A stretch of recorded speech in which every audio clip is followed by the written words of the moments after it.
Tá acontecendo, galera, o encontro da mulher mais forte do mundo em Boku no Hero com o Shigaraki para uma batalha aérea. Galera, que hype que foi dado para esse capítulo 329, hein? Capítulo que vem a coisa vai estourar de vez, então vamos embora falar sobre a preparação dessa luta, desse cenário para esse capítulo e sobre a possibilidade da armadilha que o Correio ele se meteu com esse confronto. Vamos lá. Começa com a capa do capítulo 329, a gente vendo o perfil, né, a Star and Stripe de perfil, com todo o design maravilhoso dela, e é incrível como só em 2 capítulos o Correio ele já consegue estabelecer um hype enorme, um hype narrativo, um hype visual. Agora só falta corresponder a esse hype mesmo, né, porque ele conseguiu, e o design dela, galera, com todo aquele cabelo de Super Saiyajin 3 do All Might, né, com a roupa dela de listras assim, confesso que a capa dela de listras me lembrou um pouco Bananas de Pijamas, né, eu assistia muito na minha infância.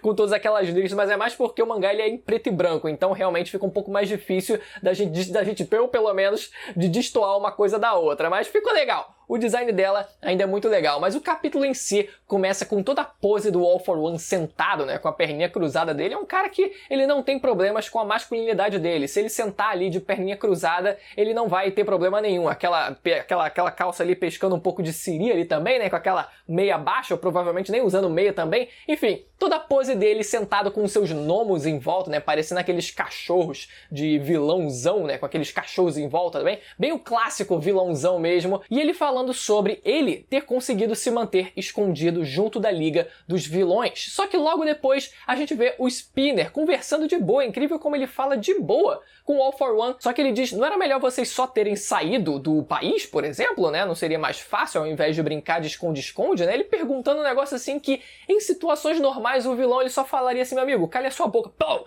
e mataria o cara, mas não. Ele conversa de boa com o Spinner lá e ele explica. O All For One, nessa hora, ele explica, ele fala sobre os seus objetivos a curto, médio e longo prazo. Primeiro, o de curto prazo, que seria exatamente isso que ele fez, né? Se esconder. O segundo, conseguir recuperar o One For All, conseguir recuperar, mas tudo bem, né? Ele deu o poder e assim gerou o One For All, né? Então ele conseguindo recuperar o One For All. E o terceiro objetivo dele, na verdade, conseguir o One For All nunca foi o objetivo final dele, e isso é explicitado pra gente nesse capítulo. Então ele explica que já que o crime organizado no Japão foi exterminado pelo All Might, o All For One ele quer ajudar o crime organizado internacional quebrando os seus pilares. E para isso ele precisa lidar com a dita mulher mais forte do mundo. O hype que o All For One coloca nela é gigantesco. O All For One ele reconhece a força dela, mas ele diz que se eles conseguirem roubar o poder dela, a vitória está garantida. Então, galera, a gente tem algumas coisas aqui. Primeiro, o estabelecimento de que, na verdade, nunca foi o objetivo final do All For One conseguir, né, o poder do One For All, porque depois dele conseguir, ele precisaria fazer alguma coisa. E essa coisa nada mais é do que começar a fortalecer ele, começar a expandir os seus territórios, expandir provavelmente o seu domínio. Ele diz que tem vários amigos ao redor do mundo do crime organizado e ele quer ajudar a fortalecer esse crime organizado, obviamente, né, para ele no fim acabar se colocando no topo. Então, o poder do One For All nada mais é do que uma ferramenta, um meio para um fim que é provavelmente uma dominação global. Eu duvido que ele ficaria ali nas alianças. Poderia ser o caso dele ficar nas alianças internacionais, né, porque leva bastante tempo até você conseguir dominar o resto do mundo, seria bastante tempo para isso acontecer, mas ainda assim, né, a gente já entende um pouco mais do objetivo dele, que para isso ele precisa passar por essa personagem que ele mesmo coloca, ele mesmo hypa o poder da personagem. E eu fico me perguntando qual vai ser esse poder, né? Se vai ser uma cópia barata do All Might mesmo, além do visual, que mesmo sendo basicamente assim muito parecido, né? Toda a questão ali, afinal, ela foi aluna do All Might e todo mundo já ficou, cara, mas será que é filha dele? Será que ele teve uma filha? Deixou uma filha lá quando ele foi fazer um estágio? Quando ele foi, na verdade, quando ele foi fazer aquele intercâmbio lá nos Estados Unidos, será que aquela é a filha dele? A filha A filha perdida do All Might? Enfim, independente disso, o que a gente sabe é que ela foi aluna do All Might. E obviamente o All Might, né, sendo o professor dela, serviu como uma inspiração para ela até mesmo usar roupas muito parecidas com as que ele usa. Mas enfim, eu não sei se o poder dela vai ser exatamente uma cópia do poder de força bruta do All Might. Eu esperaria algo diferente só pra gente ter realmente um pouco de diferença mesmo, né? Ela tem um pouco de identidade própria através das suas habilidades. Pode ser que tenha algo a ver com o nome dela, porque o nome de heroína dela, né, Star and Stripe, que traduzindo seria estrela e listra, mas que por mais que o nome ele seja diretamente ligado à bandeira dos Estados Unidos e também às suas vestimentas também, né, muitas vezes os nomes dos heróis eles estão relacionados às suas habilidades. Então será que tem alguma coisa a ver com estrela cadente? Alguma coisa a ver com estrelas e listras? Será que ela usa a capa dela como, sei lá, uma fita gigante?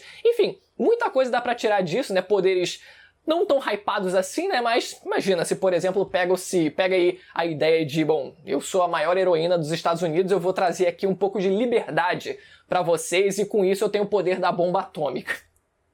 Então o All for One, ele diz pro Spinner que ele agora vai passar a atuar na linha de frente com o Shigaraki, ao contrário, né, do que ele fez até agora, que foi servir como um guarda-costas pro All for One. E ele explica dizendo que a sua exposição vai fazer com que os outros, semelhantes a ele, ou seja, pessoas que têm a sua individualidade relacionada à mutação, né, são aquelas pessoas que sofrem bastante preconceito, né, e historicamente no universo de Boku no Hero sofreram bastante preconceito, então a exposição do Spinner vai servir como uma motivação, como uma inspiração para eles passarem a se mostrarem também para o mundo, para eles saírem das sombras. Muito legal da parte do All for One ter bolado essa ideia, né? Então a gente vê aqui os remanescentes do Redestro, eles querendo alavancar a Liga dos Vilões, mesmo que eles não acreditem nos mesmos ideais. A gente vê até nessa hora a Toga, né? A Toga que fazia tempo que não aparecia, a gente vê ela e a gente não sabe exatamente onde ela tá, mas ela tá na sua forma normal mesmo, né? Na sua aparência física habitual, e o Toya também lá também, mas os remanescentes do Redestro eles explicam que as suas esperanças são conseguir plantar sementes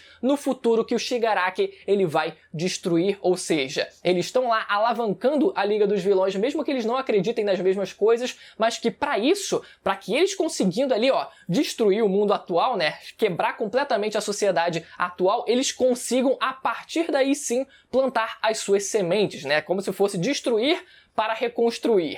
E eu acho muito legal, galera, toda essa parte, toda essa discussão, todo esse conflito de ideais de liberdade que é discutido aqui, né? Porque a gente tem, por exemplo, os remanescentes do Redestro, né, do Exército da Libertação, eles querendo usar os poderes, né, de forma livre, de forma liberta, enquanto a gente tem, por exemplo, o maior símbolo de liberdade, o maior ideal de liberdade aparecendo nesse capítulo, que é a heroína número 1, a heroína mais forte dos Estados Unidos, que até a gente viu durante esse capítulo a Estátua da Liberdade, né, sendo simbolizado como ela veio trazer a liberdade aqui para esse país. Então, muito irônico, né, esse conflito de ideais aqui sobre liberdade se chocando. Então, já na segunda parte desse capítulo, a gente vê o Best Jeans, o Hawks e o Endeavor, que não estava dentro do carro, na verdade ele aparece voando lá do lado do carro enquanto eles estavam conversando, e eles falam sobre a chegada da Star and Stripe no espaço aéreo japonês e que o encontro entre eles estava prestes a acontecer, eles estavam indo até o encontro dela,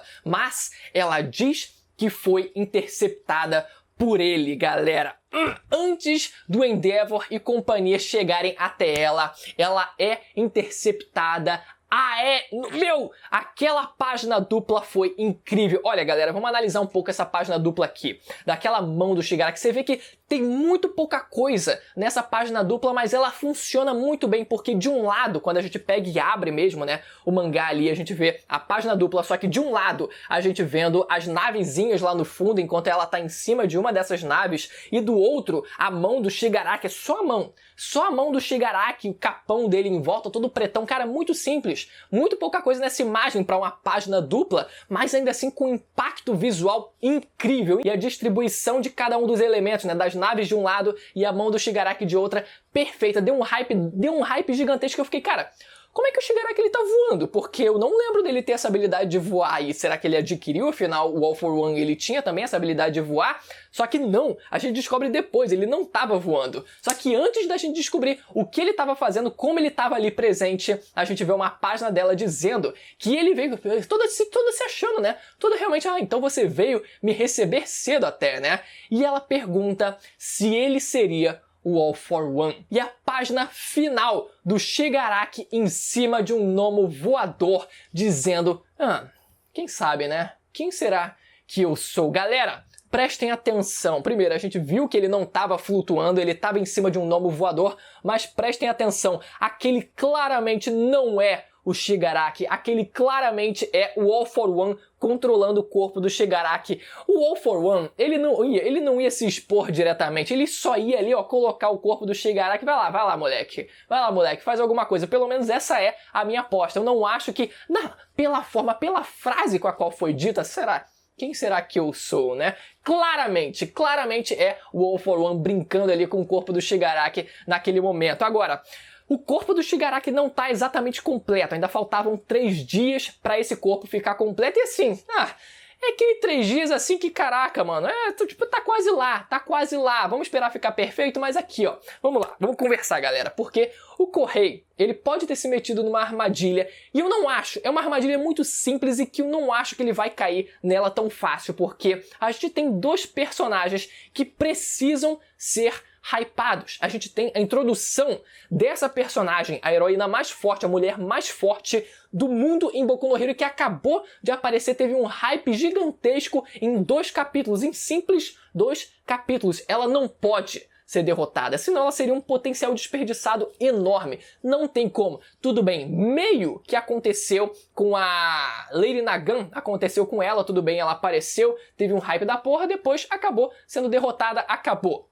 Enfim, mas eu acho que essa personagem não tem como, galera, não tem como ela perder no momento atual da história, enquanto, em contrapartida, o Shigaraki, ele já possui um histórico de vilão ali, né, de vilão de Pokémon, o vilão, aquele vilão fracassado que toda vez acaba sendo derrotado, e que mais uma vez, se ele perdesse mais uma vez, o hype dele, cara, mais uma vez ele se tornaria uma piada em Boku no Hero, então não tem como nenhum desses 2 personagens serem derrotados. E é provável que essa luta ela só seja mesmo uma questão ali de aquecimento, só pra gente ter um pouco do vislumbre do que é a habilidade da Star and Stripe agora nesse momento, né? Com certeza só vai ser isso, talvez a luta seja interrompida com a chegada do Endeavor, talvez, e aí o All for One no corpo do Shigaraki fala assim, tá bom galera, valeu, só queria saber se dava ou não, né? Se dava ou não, ou se tinha que esperar um pouco mais, pelo visto vai ter que esperar o corpo ficar completo, ou eu vou ter que me juntar junto do Shigaraki pra assim ter chance de lutar contra a Star and Stripe, enfim, algo vai acontecer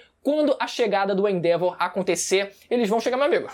Vocês sabem, né? O Endeavor chega, o Shigaraki fala, ixi, melhor meter o pé. Então, galera, que capítulo incrível, que preparação incrível pra esse momento. O andamento da história aconteceu muito rápido. Eu achava que ela ia chegar e ainda ia ter uma conversa e toda, ia bolar o plano, mas não. Chegou já com a porrada ali prestes a acontecer. Incrível, por mais que não seja, como eu falei, a porrada até o fim, seja ali mais um aquecimento da coisa, mas incrível o andamento e a finalização, a construção desse capítulo. Muito bom, de verdade, tô animado para a próxima semana. Semana que vem tem capítulo? Tomara. Espero que vocês tenham gostado do vídeo mais uma vez. Não deixe de estar inscrito, a gente acabou de bater 500 mil inscritos, muito legal. Obrigado a todo mundo que está inscrito. E se você ainda não for inscrito, aproveita para se inscrever e ativar o sininho para não perder a notificação dos próximos vídeos. Até a próxima, tchau!